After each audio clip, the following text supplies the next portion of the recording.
تبارك الذي بيده الملك وهو على كل شيء قدير.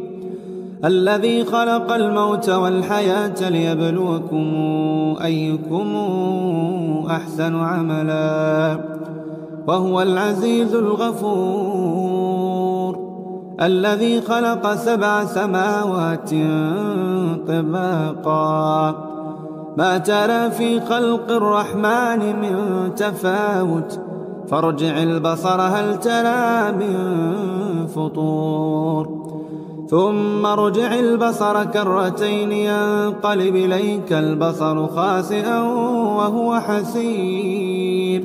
ولقد زينا السماء الدنيا بمصابيح وجعلناها رجوما للشياطين وأعتدنا لهم عذاب السعير. وللذين كفروا بربهم عذاب جهنم وبئس المصير. إذا ألقوا فيها سمعوا لها شهيقا وهي تفور تكاد تميز من الغيظ كلما ألقي فيها فوج سألهم خزنتها ألم ياتكم نذير قالوا بلى قد جاءنا نذير فكذبنا وقلنا ما نزل الله من شيء إن أنتم إلا في ضلال كبير.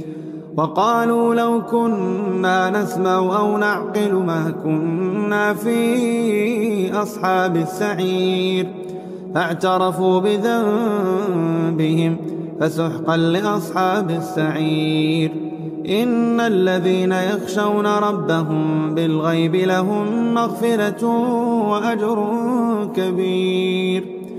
وأسروا قولكم أو اجهروا به إنه عليم بذات الصدور. ألا يعلم من خلق وهو اللطيف الخبير.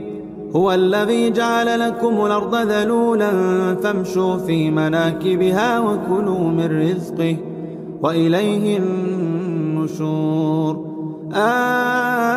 آمنتم من في السماء أن يخسف بكم الأرض فإذا هي تمور أم أمنتم من في السماء أن يرسل عليكم حاصبا فستعلمون كيف نذير.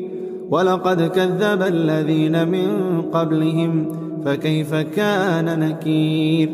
أولم يروا إلى الطير فوقهم صافات ويقبض ما يمسكون إلا الرحمن إنه بكل شيء بصير.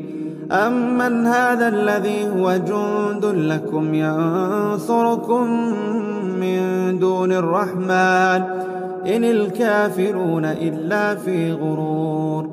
أمن هذا الذي يرزقكم إن أمسك رزقه بل لجوا في عتو ونفور. أفمن يمشي مكبا على وجهه أهدى أمن يمشي سويا على صراط مستقيم. قل هو الذي أنشاكم وجعل لكم السمع والأبصار والأفئدة قليلا ما تشكرون. قل هو الذي ذرأكم في الأرض وإليه تحشرون. ويقولون متى هذا الوعد إن كنتم صادقين. قل إنما العلم عند الله وإنما أنا نذير مبين. فلما رأوا زلفة سيئت وجوه الذين كفروا وقيل هذا الذي كنتم به تدعون. قل أرأيتم إن أهلكني الله ومن معي أو أو رحمنا فمن يجير الكافرين من عذاب أليم. قل هو الرحمن آمنا به وعليه توكلنا فستعلمون من هو في ضلال مبين. قل رأيتم إن أصبح ماؤكم غورا فمن يأتيكم بماء معين.